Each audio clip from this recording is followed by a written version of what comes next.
A môžem sa, ja sa chcem spýtať, tam bolo 10 možných znalcov, ktorých ste si mohli vybrať a vybrali ste si jedinú Soniu Pekovú s takýmito názormi, ktorá za posledné 3 roky vo svojom obore neurobila ani jeden znalecký posudok. Je logické sa pýtať, prečo ste si práve vybrali ju a nie ďalších 9 znalcov, ktorých ste si mohli vybrať. Tento rozhovor je prázdny šum.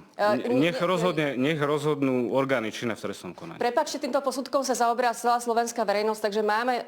Aká slovenská verejnosť? Celá slovenská verejnosť sa A týmto čím zaoberá. Vy robíte tlačovú konferenciu a šírite informácie o tom, že vakcína je škodlivá, preto sa logicky pýtam, prečo ste si nevybrali ďalších možných 9 znalcov, tvrdím, že závery ktorí sú súdneho aktívnejší. znalca hovoria o tom, že vakcína je potenciálne škodlivá a